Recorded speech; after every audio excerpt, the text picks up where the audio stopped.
because we're going to dive into one of the craziest conspiracy theories I've ever heard called Project Looking Glass.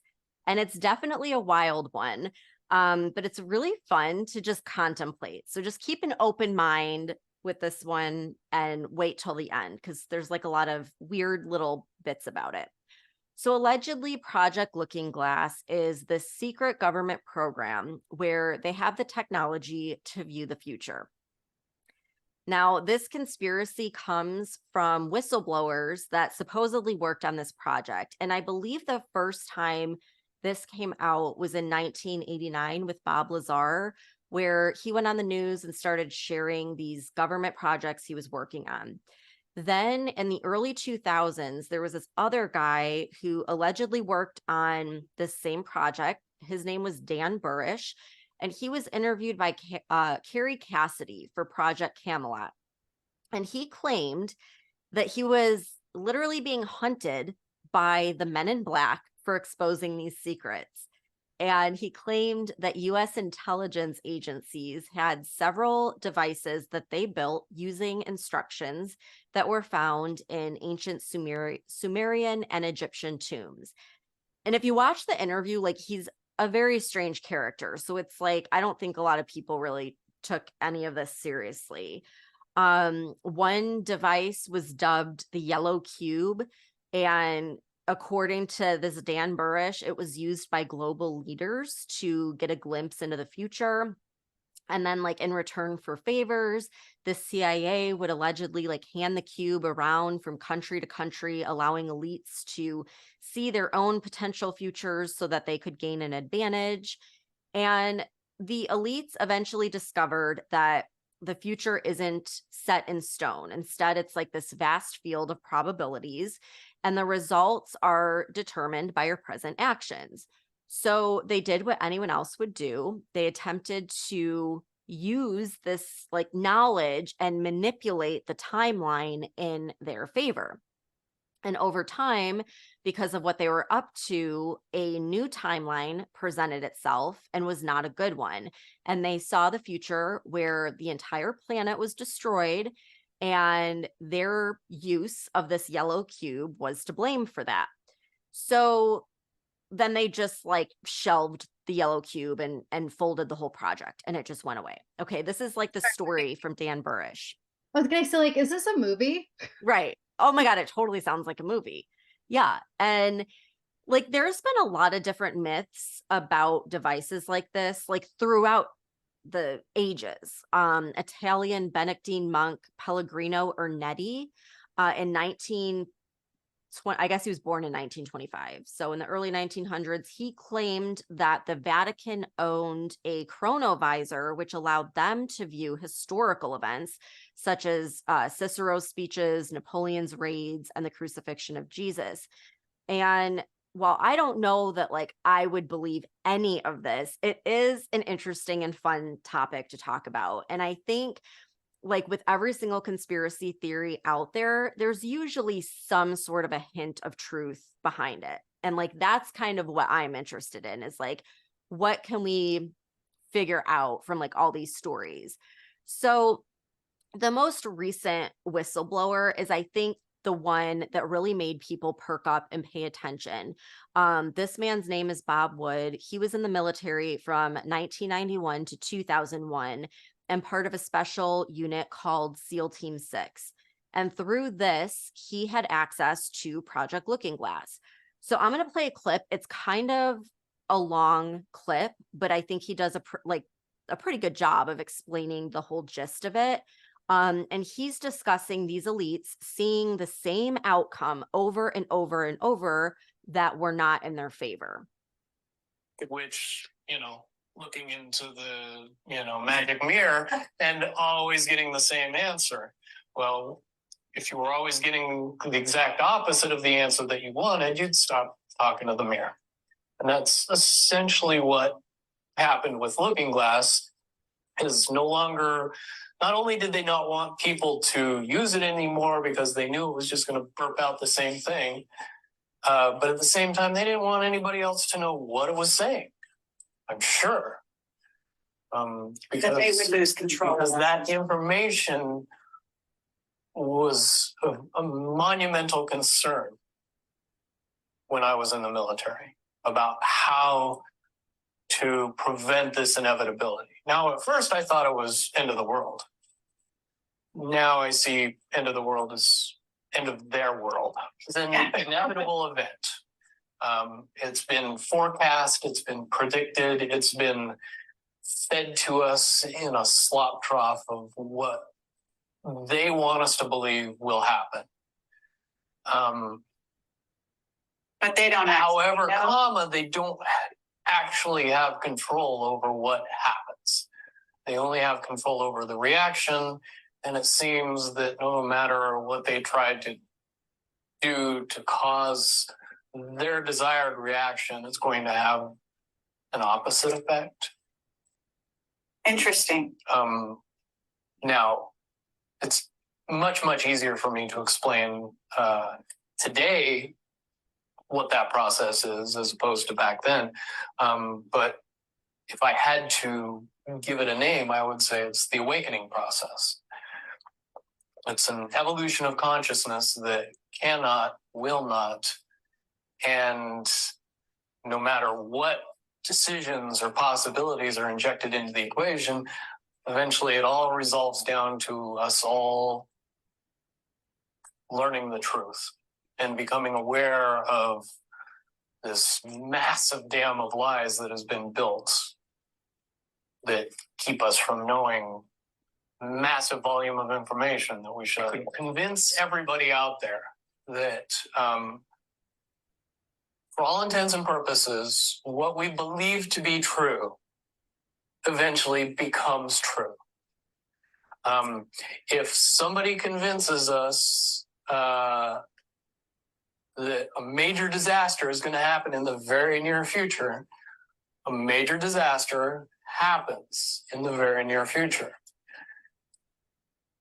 If we don't buy into that fear and accept that there is really nothing that we know is going to happen, and accept of whatever happens, that makes the convergence of the timelines happen as naturally as possible. Any attempts to try to go away from this one inevitable conclusion, I again see as a new beginning, an end of this reality, the beginning of something that we can't even possibly understand based on the level of our beliefs currently. But when all that information comes flooding out, there's going to be no denying what's true and what's a lie or what's illusion. As far as advanced intellectual abilities, as far as simple intelligence levels, and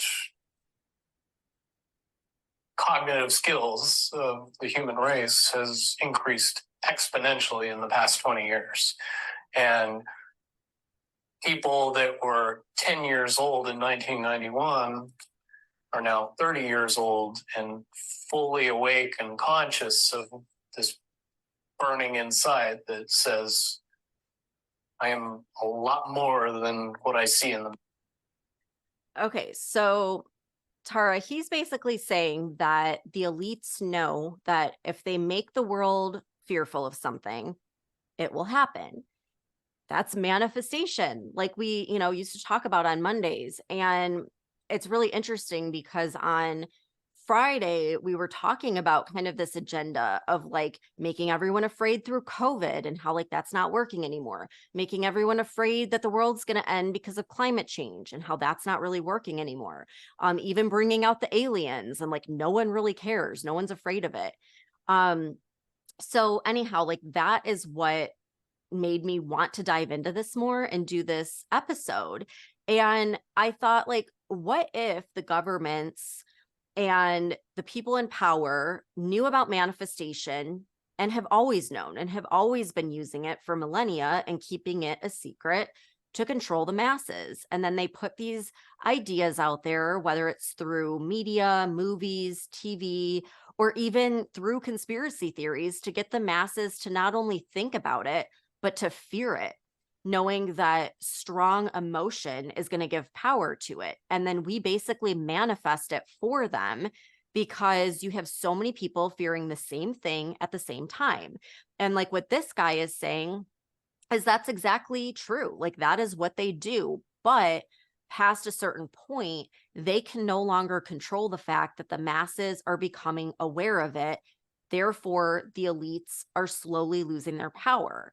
And like, I feel like this is so crazy, but at the same time, I also feel like I'm part of this awakening process where I'm starting to see past all the bullshit that I used to fall for.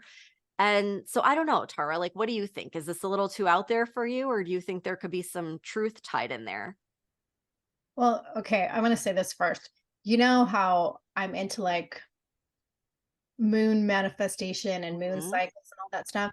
And every time I listen to a podcast or something on YouTube, they're always talking about this awakening that's taking place, like basically across the world. So, do I think it's far fetched? Not really. And then you also know how I feel about conspiracy theories in general. Like, they usually end up being true.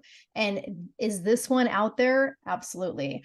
But I think there was like even a variation of this concept in the Agents of S.H.I.E.L.D. Marvel movie, because one of the characters used knowledge of quantum energy from the Book of the Damned, and I guess they called it like Darkhold or something. But it was basically using this to create energy and convert it to living tissue, and the project was called Project Looking Glass. So, do I think what you're saying is far fetched? Maybe. But I also feel like all the sci fi movies that I believe were pure fiction have somehow all turned out to either have elements of truth to them or be totally accurate predictions of the future that end up becoming a reality years later. And honestly, like every time I watch a sci-fi movie about a pandemic or an alien invasion, or one of those action movies from 1990 that was set in 2030 where everyone lives in like these bleak, dark, depressing, futuristic sky-high buildings, aka 15-minute cities. And so every time I see something like that, like my heart sinks, because I feel like this movie isn't just fiction, right? And it's probably subliminal messaging to try to prepare us for the bleakness of the actual future that they want for us. But going back to what you were saying, like, I find this whole concept to be particularly interesting, but also frightening, because as you said, it has to do with manifestation. And even though we haven't talked about that a lot lately, it's something you and I both strongly believe in. And we both use manifestation to create some pretty intense changes in our own lives. And up until recently, like, the whole concept has been played off as a, woo-woo hippie shit for weirdos. And it's had this stigma of being just like totally out there. And for the general population, like our whole lives have been structured around this 9 to 5 concept of time. And we're taught from an early age that everything falls in this structure and there's limits to what we can accomplish. And we live basically with condition-based thinking, with the exception of a very small minority of people, like maybe 1 to 2% of the population truly understands the power of manifestation. And like for everyone else, like the condition-based thinking is the norm. And most people never step outside of the beliefs that they're exposed to. So if we're exposed to this fear culture all the time, and you don't challenge the way you're thinking or challenge the status quo, and like that's all you see, like, yeah, there's definitely going to be strong emotion attached to that. And then when you apply that concept on a large scale to like the entire population, and the idea of like using that concept to manifest what the people in power want to achieve, I don't think it sounds that far-fetched if you really understand manifestation. Yeah. And I used to think, because people for a really long time have talked about what you just said about like things that happen in the movies actually being true. And it's like they call it like predictive programming. And first of all, like now that we know for a fact that not just the CIA, but literally every government agency worked with Twitter and all these social media companies to control the narrative, they probably work with Hollywood as well. And so if this is all true, maybe they're putting all that stuff in these movies so that we manifest it. We watch it, we feel all these emotions, and we're manifesting these situations for them to serve whatever their real agenda is. So, like, this thing that I used to think, oh, that's just some crazy conspiracy theory. I'm like, well, why wouldn't they work with Hollywood when they're already working with social media and the news media? And, like, it just would make sense. Now, if we get back to Bob Lazar for a minute, like, he's really big and this whole like science and UFO and like all this kind of stuff. He's pretty well known. And like he explains in a little more of like scientific terms how it's all possible. And it's pretty fascinating because like when you think about Einstein and how his big thing was like he said time is just an illusion. And like for some reason that always stuck with me ever since I was a kid. Like I always tried to figure out like what does he mean by that? Like I couldn't grasp it. And then Nikola Tesla, like he claimed that he could bend time. He figured out how to bend time and time travel and like all this wild stuff. And of course, people called him crazy. Well, I heard someone explain this all in a way that like actually made sense to me. So, you know how like we think of time as linear, like you have the past, you have the present, you have the future. Well, this person that was explaining it said, like, what if we thought of it as dimensional instead of linear? And like all of these dimensions are stacked on top of one another, like pages of a book.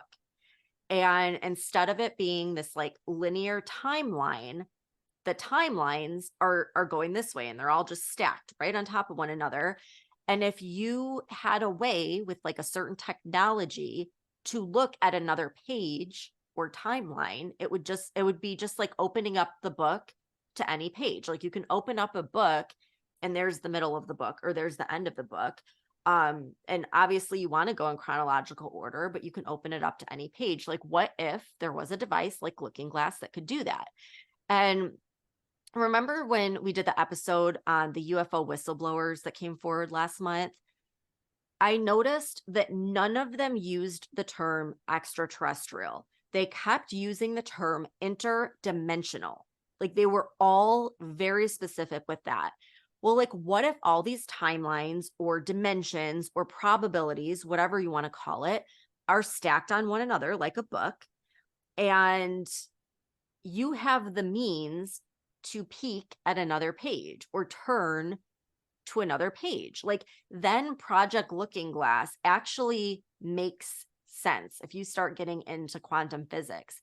And it makes sense because you're not peering into the future. Like the future is right now, the past is right now, everything exists right now in just these different dimensions. So you're just simply like peeking into another dimension or another probability, which I know it's like sounds really out there, but it's like starting to make sense in my mind.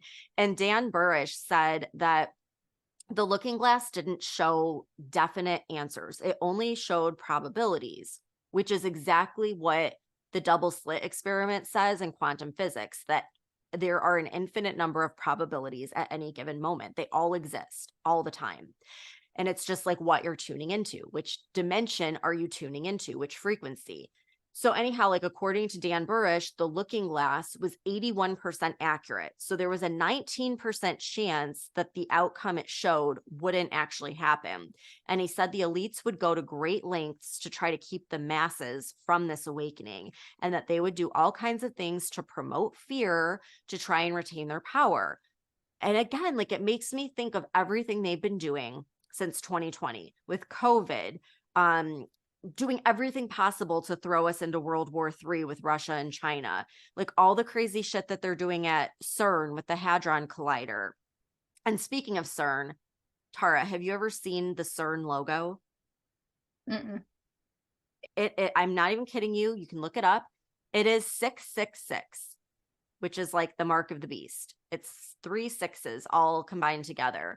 And another interesting fact about CERN is they have this like massive statue of Shiva, who I guess is known as the destroyer. And they also house the World Economic Forum and World Health Organization offices. So I didn't realize all of that until I started researching for this episode, and that is now scaring me. Yeah, and honestly, I had no idea what CERN was before you brought this topic up, and when you did, you totally scared the shit out of me last week. So, if our listeners haven't heard of CERN, it's a nuclear research facility in Switzerland, and it was established in 1954. And it operates the world's largest particle physics laboratory. And they conduct all of these crazy experiments with like exotic isotopes and cosmic rays and shit I don't understand. And they claim that their mission is to uncover what the universe is made of and how it works. And like that sounds really cool, but I also find it to be really fucking disturbing. Yeah, I am right there with you. Like, I'm fascinated, but they're messing with some really serious stuff. Like the shit that they're doing with the Hadron Collider, it's cool, but it's terrifying. And I want everyone to like stick with me for a minute because this does tie back to Looking Glass. So I want to talk about the Hadron Collider at CERN. It's basically where they have particles, like quantum particles, collide at nearly the speed of light. And this happens underground in this like vast tunnel system that they have underneath Geneva, Switzerland. And this may not sound like a big deal, having particles collide, like, okay, wow.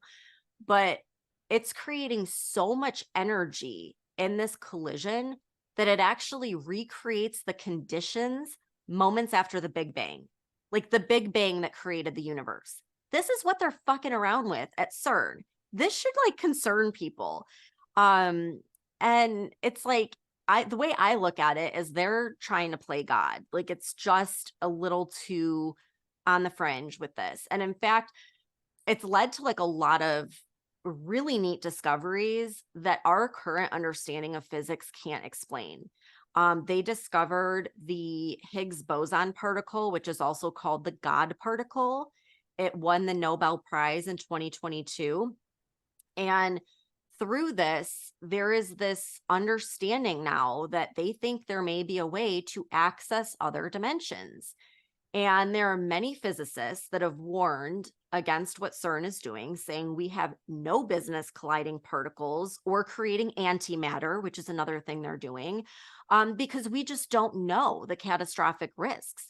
And there are even some theories that a portal to another dimension has already been opened at CERN and that they just haven't come forth like publicly with this knowledge yet.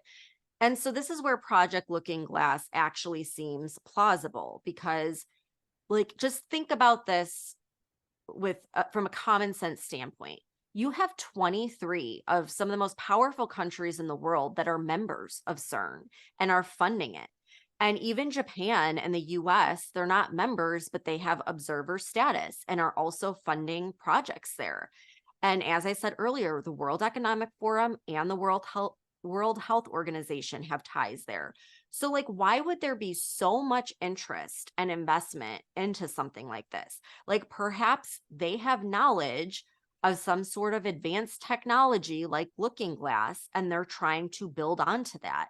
And it's also really interesting that Switzerland is the only place in Europe never affected by war. It was never involved or affected by World War I, World War II, the shit going on with like Russia and Ukraine. Like every other country seems to somehow be involved in these wars except for Switzerland. Everyone, enemies and allies, steered clear of Switzerland. And I have a hunch that Looking Glass and CERN are directly connected and that they didn't destroy it or shelve it or whatever. It's currently going on at CERN. And that the ultimate goal is to access these other dimensions or parallel realities. And Tara, like, have you ever heard of the Mandela effect? No. Okay. So this is like, we could do a whole episode on this, but like the Mandela effect is when large masses of people all remember a historical event happening that never really happened. And the reason they call it the Mandela effect is because it started when a whole bunch of people, like a large mass of the population, vividly remember Nelson Mandela dying in prison in the 80s. Like they even remember watching the funeral on TV, but he didn't. He went on to be president and then died in like 2013. And the time that this all came about, this discrepancy and this like major historical event, was around 2009, just after the Hadron Collider was built at CERN. Then in 2012, the Mandela effect like exploded. And all of a sudden, there were tons of things that changed. It wasn't just that people didn't remember Nelson Mandela becoming president. Things like the Snow White movie, you know, how when we were kids, what was it? It was Mirror, Mirror on the Wall. Mhm. No, it wasn't. It was actually Magic Mirror on the Wall. And like the Monopoly guy, everyone remembers him with like the monocle, like the glass thing on his eye. Nope, that's not true. He never had one. So there's like tons of examples, and they all started popping up around 2012. And wouldn't you know that 2012 was when the next collision happened at CERN. And every damn time there is a collision, more Mandela effects appear. So remember a few episodes back when Bob Barker died, and I swore he died like 3 times already. And like I did a TikTok video on it, and there were so many comments. Everyone was like, yes, I vividly remember him dying already. And when I was looking up like research for this episode, I found out a major collision just happened in August when Bob Barker died. So like there's another Mandela effect. Like every time there's a collision, these Mandela effects keep happening. And with this last one in August, people were saying it was so massive that there's all kinds of rumors. That's when the rumors started popping up that a portal did in fact open to another dimension. And I just think like it's a really crazy coincidence. But now that like you know what the Mandela effect is, I'm gonna play a clip from this kid who is a genius, like a literal kid genius. His name's Max Laughlin, and he's really well known in the quantum physicist realm. And he has a really interesting theory of why, like, this is going to be a clip of him explaining why he thinks that CERN is the one that caused the Mandela effect. But what happened was we made this universe sort of out of balance, and our universe, because of the collider, the super collider. Yeah, we altered the weight of a single electron, which I believe shifted us into a parallel universe, considering that it caused a chain reaction that could have catastrophically destroyed our universe. I mean, even when we thought about starting it, we thought our universe would implode, and then it didn't, and we're like, oh, it's okay. Well, maybe it did implode. We just instantly got shifted to another universe. And that's your belief. Right, in my belief. Of course, this is just a theory and it's still being developed. Okay. But yeah, maybe in that infinitely small moment of time, we were instantly shifted. Could it also be that there were some people at CERN who are kind of like quantum hackers, and they go, "Ooh, we have this little vulnerability in time-space continuum, and we're going to go in and we're going to pick these iconic moments in our civilization, you know, mirror, mirror on the wall, things like, and we're going to change them just to screw up people's heads to realize that reality is not as they think it." That could be completely possible, although there's some stories, fairy tales, campfire, scary tales that occurred at CERN supposedly, or that are set at CERN, dimensional beings or satanic portals, a whole bunch of other crazy stuff. And a lot of people believe they have to do that to consistently maintain our universe, or bridging two universes or dimensions even together. Now, then again, they're fairy tales. Okay. And since when are fairy tales real? But then again, all fairy tales are based off of something. Dude, I love this kid. How old is this kid? He's a teenager now. At the time of the recording, I don't know, maybe he was like 10, but it was actually a whole conspiracy theory because people thought the government like took him out because no one could find him after all these videos went public. But I saw him pop up. He's like already started a business and everything. He's like 15.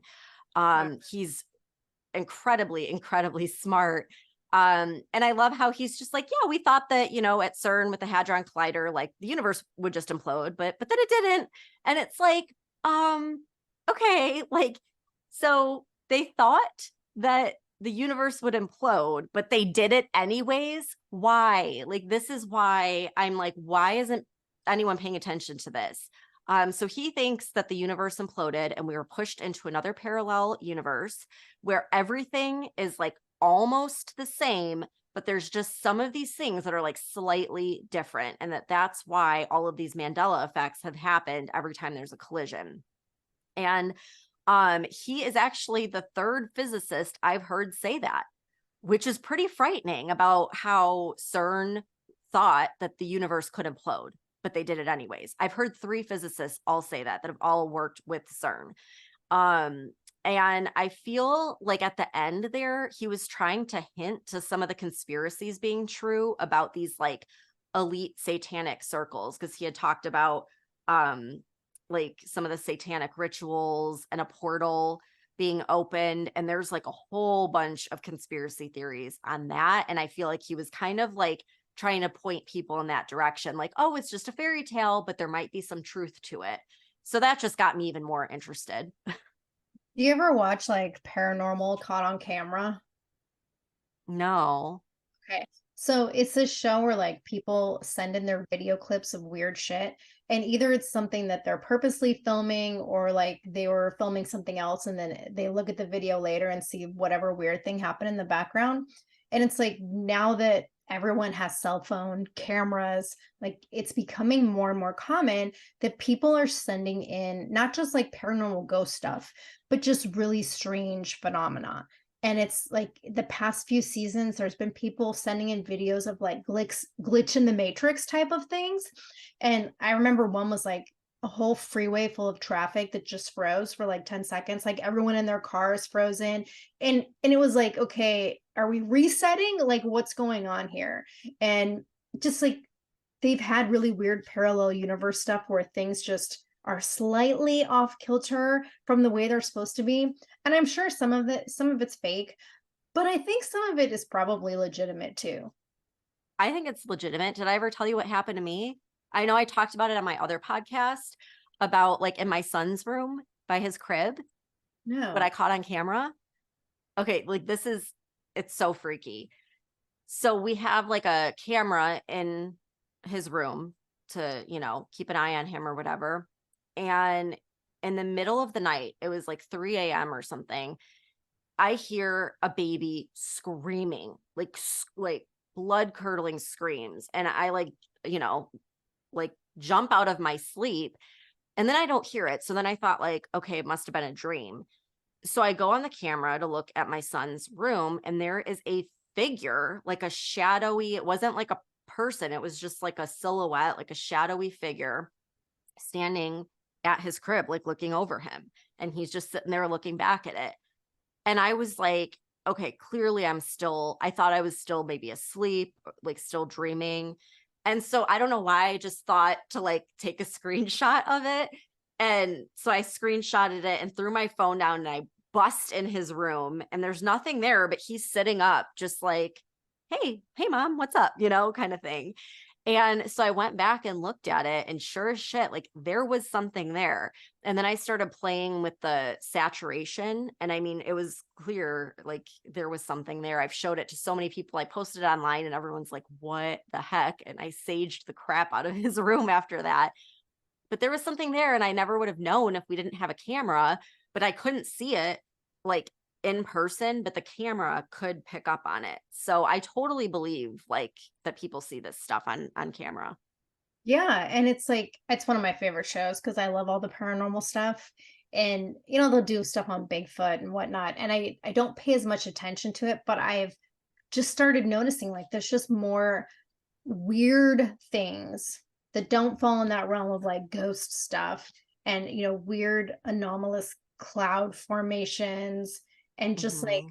parallel universe stuff. And this is like people send in these recordings from all over the world. And Yep. so I do think it's totally plausible. Well, I mean, for me, it's like the whistleblowers that keep talking about dimensions, interdimensional, that makes me think there is something they know that hasn't fully been made public yet. But yeah, I just think it's fascinating. I love this stuff. So I know this episode was a little bit different today, but hopefully you guys liked it. Hopefully we, gave you some mind-blowing, mind-bending things to think about now. And you can go and like do your own research. But it's fun to talk about. And I mean, I couldn't do another episode talking about Biden. So it gives us a little break from all of that nonsense. So I hope you guys enjoyed it. Thank you so much for tuning in, and we'll see you next time.